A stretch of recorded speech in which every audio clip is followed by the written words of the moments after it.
Hello friends, welcome to Twins Kitchen.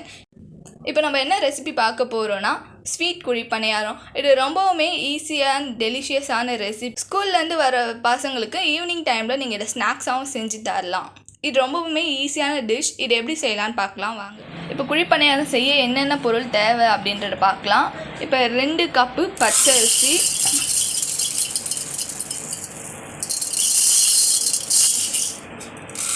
Measurement கரெக்டாக இருக்கிற மாதிரி எடுத்துக்கலாம்.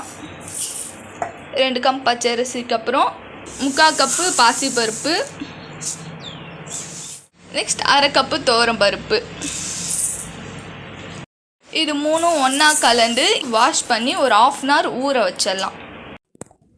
1/2 மூடி தேங்காய் துருவந்து, எந்த கப்பால் அரிசி அளந்தமோ அதே கப்பால் 2 கப் வெல்லம்.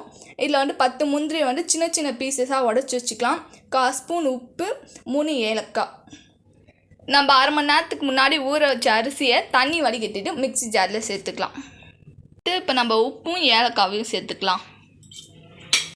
ஃபஸ்ட்டு இப்போ நம்ம இது 3த்தையும் சேர்த்து இதை முதல்ல அரைச்சிக்கலாம். இப்போ நம்ம மிக்ஸி ஜாரில் சேர்த்த அரிசியை இந்த மாதிரி நல்லா நைஸாக அரைச்சிக்கலாம். ரொம்பவும் தண்ணியாக இல்லாமல் ரொம்பவும் கெட்டியாக இல்லாமல். இதுதான் கரெக்டான கன்சிஸ்டன்சி. இதே மாதிரி நீங்களும் அரைச்சிக்கோங்க. இப்போ நம்ம அளந்த அந்த 2 கப் வெல்லத்தை இது கூட நம்ம சேர்த்துக்கலாம். இப்போ நம்ம சேர்த்த இந்த வெல்லத்தை இப்போ நம்ம இதை அரைச்சிடலாம். வெல்லம் சேர்த்து அரைச்ச மாவை ஒரு பாத்திரத்துக்கு மாட்டிக்கலாம். அரைச்ச மாவு கூட இப்போ நம்ம துருவின தேங்காவை சேர்த்துக்கலாம். இப்போ நம்ம சின்ன சின்னதாக உடச்சி வச்சா அந்த முந்திரியை இதில் சேர்த்துக்கலாம்.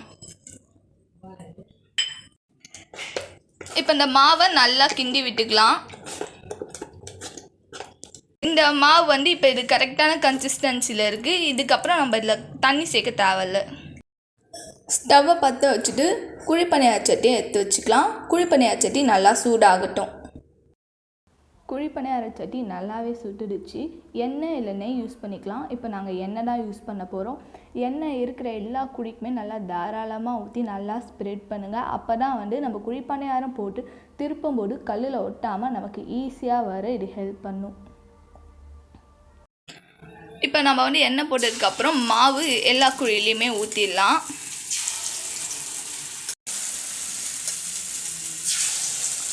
மாவை இப்போ எல்லா குழியிலுமே ஊற்றியாச்சு. தட்டு போட்டு மூடிட்டு கேஸை மீடியம் ஃப்ளேமில் வச்சுக்கலாம், இல்லைனா தீஞ்சிரும். ஒரு சைடு வெந்துடுச்சு. இப்போ நம்ம திருப்பி போட்டுக்கலாம், இல்லைனா தீஞ்சிரும். இப்போ பாருங்கள், 2 பக்கமும் நல்லா கோல்டன் ப்ரௌன் கலர் வந்துடுச்சு. இப்போ இதை நம்ம எடுத்துக்கலாம்.